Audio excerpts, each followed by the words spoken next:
c'est pas le bon moment. Alors, encore une excuse assez commune qu'on se donne. Alors aujourd'hui, on est dans l'épisode 2 du podcast Briser les codes osés. Alors c'est toujours Alexis Cousseau et je vous accompagne vers plus d'authenticité en fait en libérant vos blocages, vos peurs, tout ce qui vous bloque pour avancer justement et oser. Alors cette petite phrase là, c'est pas le bon moment, c'est quelque chose que vous avez certainement déjà utilisé, que j'entends à tire-larigot, que ce soit au sujet d'arrêter de fumer, que ce soit parfois pour se mettre au sport, que ce soit pour se séparer, c'est pas le bon moment parce qu'il y a les enfants, c'est pas le bon moment parce que si, parce que ça.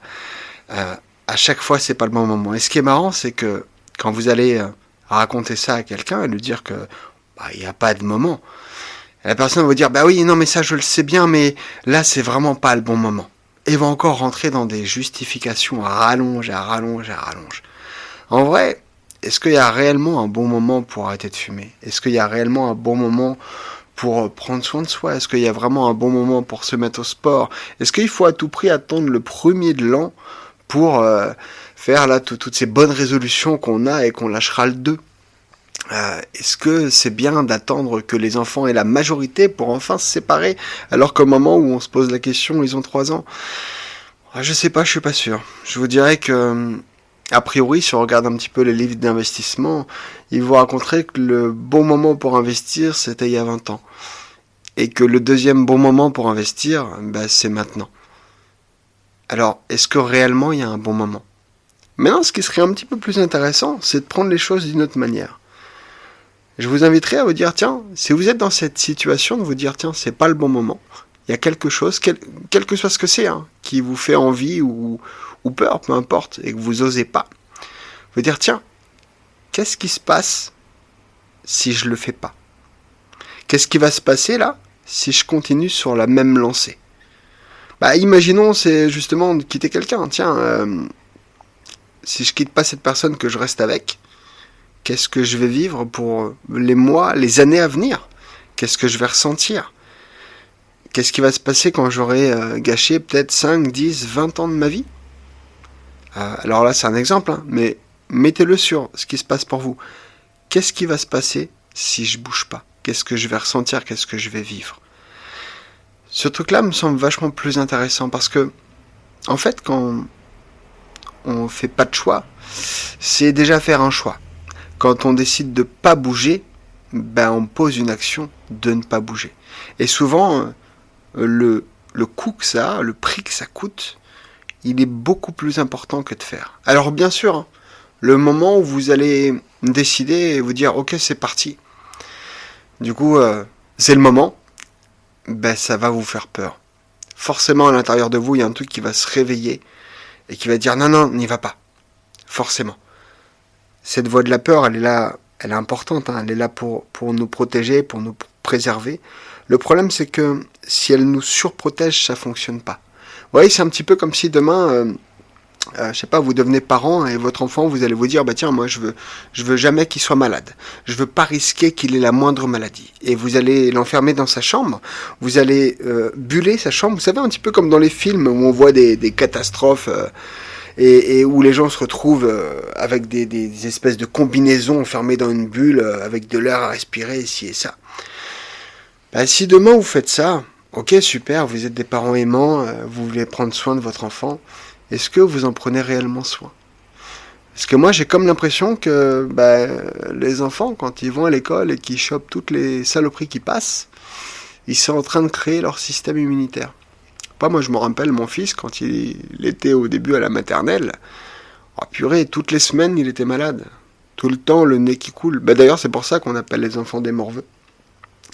Parce que c'est justement le moment où ils font leur système immunitaire. Ça veut dire que demain, cet enfant qui aura fait face à la vie, à la maîtresse, à d'autres élèves, à des microbes, à des barres de métro, à plein de choses, plus vieux, s'il croise un microbe, il aura toutes les défenses nécessaires pour. Alors que le gamin qui est dans la bulle, le jour où il sort de la bulle, alors d'ailleurs, ça ne doit pas être très drôle de rester enfermé dans la bulle, mais bon, ça c'est encore un autre sujet. Mais le jour où il sort de la bulle, qu'est-ce qui va se passer ? j'ai comme dans l'idée que le moindre virus, le moindre petit rhume qu'il va rencontrer, il va se faire ravager, il va se faire terrasser par quelque chose que peut-être que vous, qui avez vécu, vous sentirez même pas passer.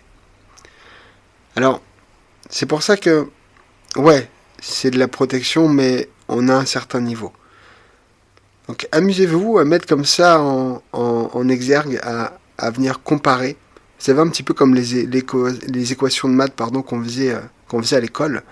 À se dire, ok, c'est quoi le poids d'oser et de faire, et c'est quoi le poids de ne pas oser et de ne pas faire. Parce que ça va vous permettre, dans ces moments où il y aura la peur, de dire, ok, tout ce que je sais, c'est ce que j'ai là maintenant. Tout ce que je sais, c'est que ça me convient pas. Je sais pas ce que je vais avoir et ça me fait peur. C'est normal, on est câblé de base pour avoir peur de l'inconnu, peur du changement. C'est ok. Si on remonte à des temps plus primitifs, l'inconnu, ça pouvait être un tigre, ça pouvait être une bête sauvage, ça pouvait être une plante qui est nocive, peu importe, mais qui pouvait potentiellement nous tuer. Aujourd'hui, on n'a pas, ou peut-être pas autant de risques qu'à une certaine époque. Sauf que on a évolué beaucoup plus vite que notre cerveau. Donc notre cerveau, il reste sur cette peur-là. Donc se remettre à la base, tiens, est-ce que quand je fais ça, est-ce que j'ai réellement un risque de mort, par exemple? Qu'est-ce qui peut mal tourner? Qu'est-ce qui au contraire peut bien tourner? Qu'est-ce qui peut se passer? Et vraiment de faire le tour, mais concrètement, dans la réalité.